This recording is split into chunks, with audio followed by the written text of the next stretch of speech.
Hello students, हमारा जो next topic है that is cells of immune system.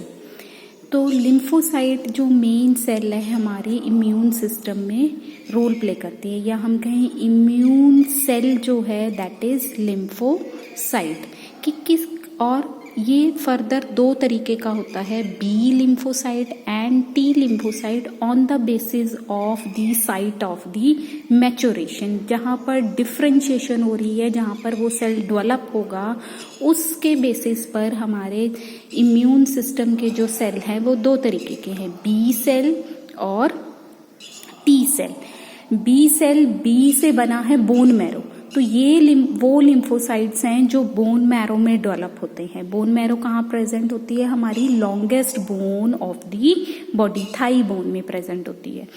T lymphocyte, T का मतलब है थाइमस। ये लिम्फोसाइट कहाँ पर डेवलप हो रहे हैं? थाइमस ग्लैंड में डेवलप हो रहे हैं। तो on the basis of site of maturity lymphocyte cell जो इम्यून सेल है वो दो तरीके के। अब हम इनके बारे में पढ़ते हैं। बी लिम्फोसाइट, बी लिम्फोसाइट का जो रिस्पॉन्स होता है, मतलब बी लिम्फोसाइट जब इम्यूनिटी प्रोड्यूस करते हैं, मतलब हमारी बॉडी में काम करते हैं, उस रिस्पॉन्स को हम क्या बोलते हैं?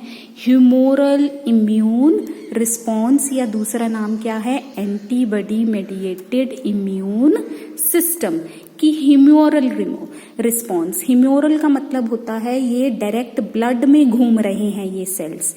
ये क्या है? डायरेक्ट ब्लड में घूम रहे हैं। ये डायरेक्ट एंटीजन के साथ रिएक्ट करते हैं और हमें इम्यूनिटी प्रोवाइड करते हैं। तो they are moving inside the blood, इसलिए टर्म आ गई ह्यूमोरल। Humoral means blood.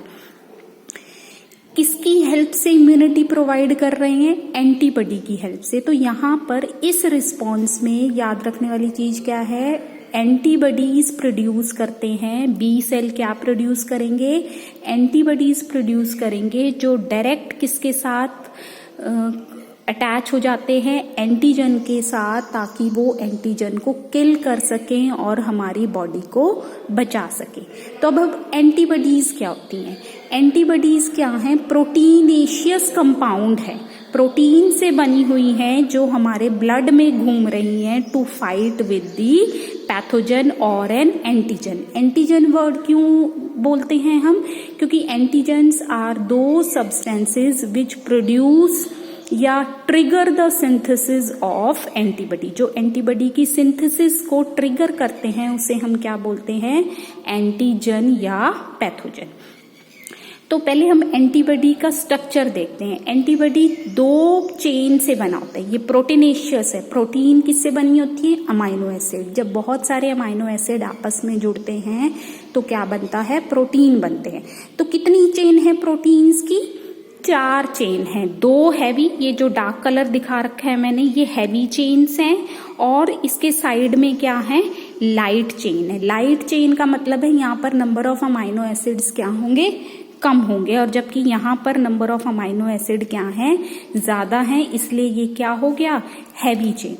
तो हमारे हर एंटीबॉडी में 4 चेन प्रेजेंट होती है, 2 हैवी चेन्स और 2 लाइट चेन। ये सारी चेन्स आपस में जुड़ी होती हैं। हैवी चेन्स भी दोनों आपस में जुड़ी होंगी with the help of disulphide bond. Sulphur sulphur की बॉन्डिंग बन जाती है। ऐसे ही हमारी ये जो लाइट चेन है ये भी हैवी चेन के साथ जुड़ी होती है with the help of disulphide bond. हमें पता है कुछ ऐसे अमाइनो एसिड होते हैं जिसमें क्या होता है? सल्फर एटम प्रेजेंट होता है, तो अगर वो प्रेजेंट है तो आपका क्या बन जाएगा? Disulphide bond. तो एंटीबॉडी क्या है? एक प्रोटीनेशियस मॉलिक्यूल है जिसमें कितनी चेन्स हैं? 4 चेन्स हैं, 2 हैवी और 2 लाइट। अब ये हैवी चेन्स में और लाइट चेन में ये front portion of heavy chain and front portion of light chain. ऐसे ही इधर से front portion of heavy chain and front portion of light chain, इस रीजन को हम क्या बोलते हैं? वेरिएबल रीजन बोलते हैं। मतलब यहाँ पर अमाइनो एसिड सीक्वेंसेस क्या होती हैं? चेंज। जबकि ये सारा नीचे वाला पोर्शन क्या है? कांस्टेंट रीजन होता है। यहाँ पर कैसी भी अमाइनो एसिड हो उसका सॉरी कैसा भी एंटीबॉडी हो, यहाँ पर सब में अमाइनो एसिड क्या रहेगा, एक जैसा ही रहेगा। ठीक है, तो ये सारा पार्ट क्या है, कांस्टेंट रीजन कहलाता है, और ये फ्रंट पोर्शन क्या कहलाता है, वेरिएबल रीजन। अब इस वेरिएबल रीजन के जहां वो पार्ट, वेरिएबल रीजन का वो वाला हिस्सा जहां पर एंटीजन आकर जुड़ेगा, एंटीजन बाइंडिंग साइट है वेरिएबल रीजन में, उस रीजन को हम क्या बोलते हैं, फैब, FAB, फैब। और ये जो कांस्टेंट रीजन है इसको हम बोलते हैं FC, सी मीन कांस्टेंट। ठीक है, तो ये हमारे हर एंटीबॉडी की क्या है, आपकी स्ट्रक्चर है। हर एंटीबॉडी में 4 यूनिट्स प्रेजेंट होती हैं, 4 आपकी पॉलीपेप्टाइड चेन्स प्रेजेंट हैं। ठीक है, 2 हैवी और 2 लाइट। दोनों के फ्रंट पोर्शन में वेरिएबल रीजन है जहां पर अमाइनो एसिड सीक्वेंस क्या है, बदलती रहती है on the basis of type of antibody. तो इस वेरिएबल रीजन के बेसिस पर ही हम क्या बता सकते हैं, एंटीबॉडीज 5 तरीके की होती हैं वैसे, IgA, IgM, IgE, IgG और IgD। ठीक है, ये 4 तरह की आपकी क्या है, एंटीबॉडीज होती है। जो मोस्ट अबंडेंट एंटीबॉडी है दैट इज IgG। कहां पर प्रेजेंट होती है IgG? IgG ये क्या है, हमारे प्लेसेंटा को क्रॉस कर सकती है। हमने 11th में अमीनोसाइटोब्लास्टिस किया था, जिसमें हमने अमीनोसाइटस फिटिलस पढ़ा था, जिसमें हमने क्या करा था कि भी बच्चा जो है मदर की बॉडी में ही खत्म हो जाता है ड्यूरिंग द सेकेंड प्रेगनेंसी।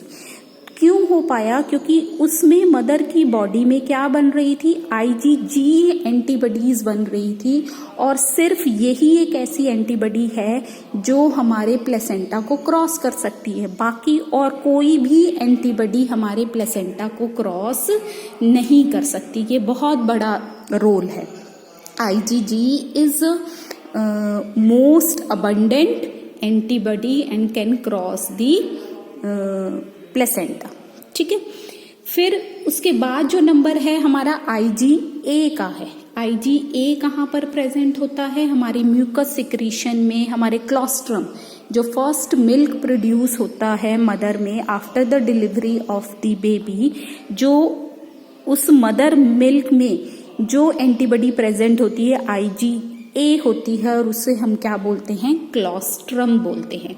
जो ये एंटीबॉडीज हैं दे आर डायमेरिक, ऐसे ऐसे 2 स्ट्रक्चर आपस में जुड़े होते हैं, उसे हम बोलते हैं डायमेरिक। IgA भी डायमेरिक होती है, IgG भी डायमेरिक होती है। केवल IgE जो है वो है पेंटामेरिक, मतलब 5 ऐसे ऐसे स्ट्रक्चर आपस में जुड़ रहे हैं तब आपकी फंक्शनल एंटीबॉडी बनती है।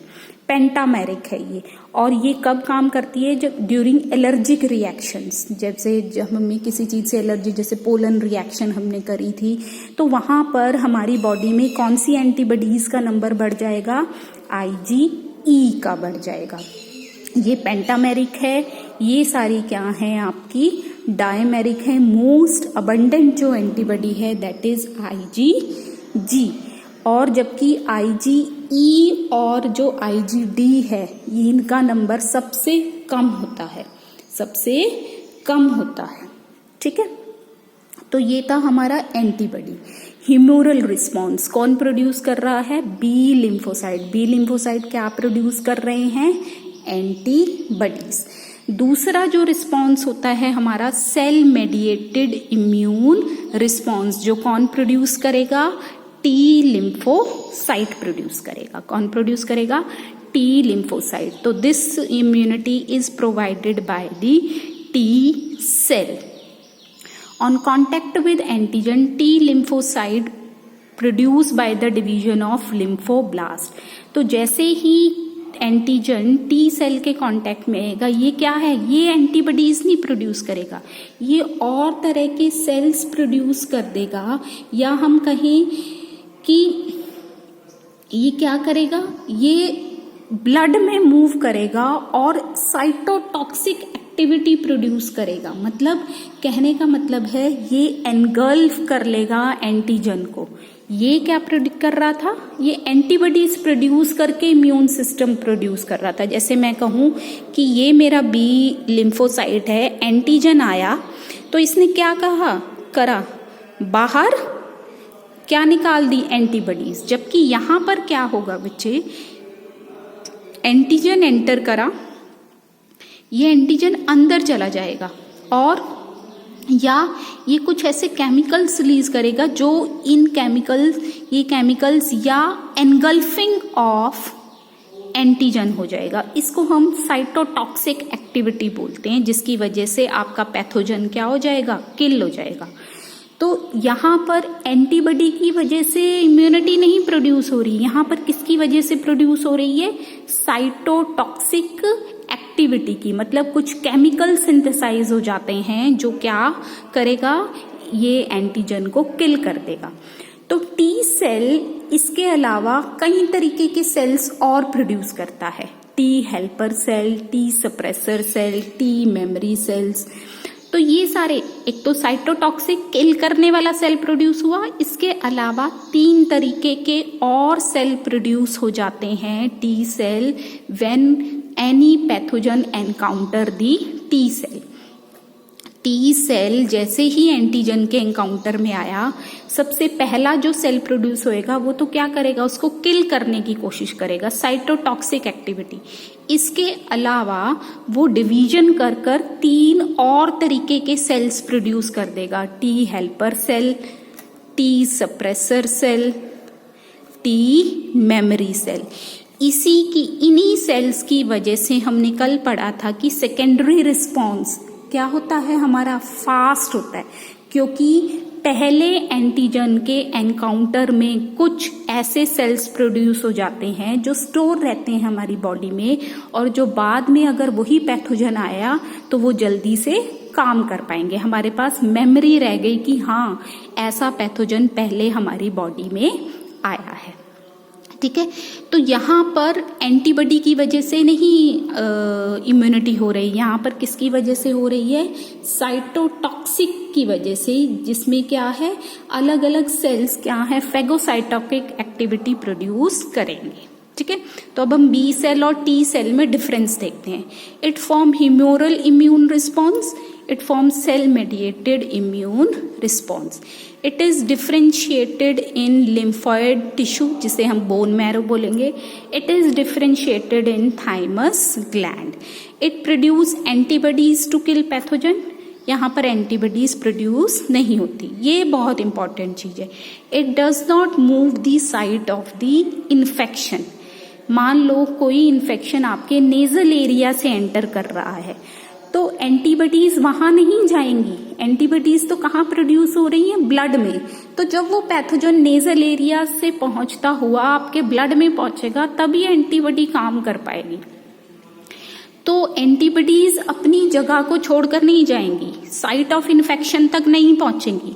साइट ऑफ इन्फेक्शन हमारा स्किन भी हो सकता है, हमारा माउथ एरिया भी हो सकता है, आपका नेजल ट्रैक भी हो सकता है, आपका जेनाइटल ट्रैक भी, ये सारे क्या है, हमारे साइट ऑफ इन्फेक्शन है। तो साइट ऑफ इन्फेक्शन पर आपका एंटीबॉडी नहीं पहुंचता है, जबकि टी सेल क्या है, जहां पर इन्फेक्शन हुआ है, मान लो स्किन से कोई पैथोजन एंटर कर रहा है, तो टी सेल उसी साइट पर पहुंचेंगे। ठीक है, तो ये move toward the site of the infection.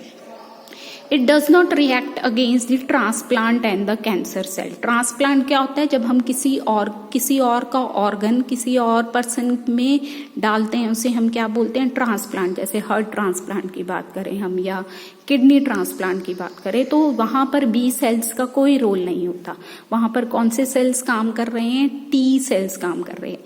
तो ग्राफ्ट रिजेक्शन में जो सेल्स रोल प्ले करते हैं वो कौन से होते हैं, टी लिम्फोसाइट। कई बार क्वेश्चन पूछा जाता है कि during graft rejection which type of cell participate in the rejection, तो कौन से होंगे वो, टी सेल्स होंगे।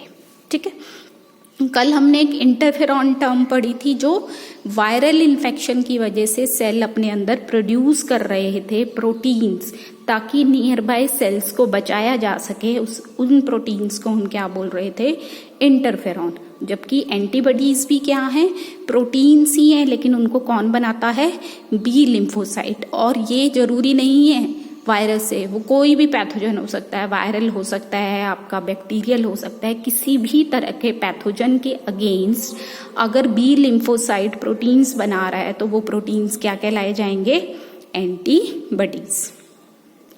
तो इन दोनों में डिफरेंस देखते हैं, interferon and antibodies. They are the protein produced by cell infected with the virus. They are produced by the B lymphocyte. Leave the cell and enter the healthy cell.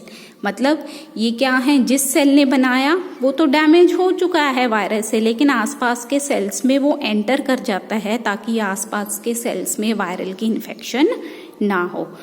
जबकि antibodies क्या है, हमारे blood में ही circulate कर रही हैं, are quick in action and provide temporary protection. Quick तो है ये नियर बाय सेल्स को बचाने के लिए, लेकिन टेम्परेरी है। जबकि ये स्लो है लेकिन लॉन्ग लास्टिंग है। Act inside the cell, cell के अंदर ही काम कर रहे हैं, क्योंकि ये नियर बाय सेल्स में एंटर कर जाते हैं। ये outside the cell blood stream में काम कर रहे हैं। It forms second line of defence of the body. जबकि ये कौन सी लाइन ऑफ डिफेंस बनाते हैं, थर्ड लाइन। जैसे हमने 4 बैरियर्स पढ़े थे कल, उनके बारे में बात कर रहे हैं। तो सेकेंड लाइन ऑफ डिफेंस कौन बना रहे हैं, इंटरफेरॉन्स। जबकि थर्ड लाइन ऑफ डिफेंस कौन बना रहे हैं, एंटीबॉडीज। ठीक है, तो ये था हमारा बी सेल और T cell humoral immune response. कल हम करेंगे इम्यून सिस्टम के ऑर्गन्स, कि कौन कौन से ऑर्गन्स हैं जो हमें इम्यूनिटी प्रोवाइड कराते हैं। ठीक है, थैंक यू।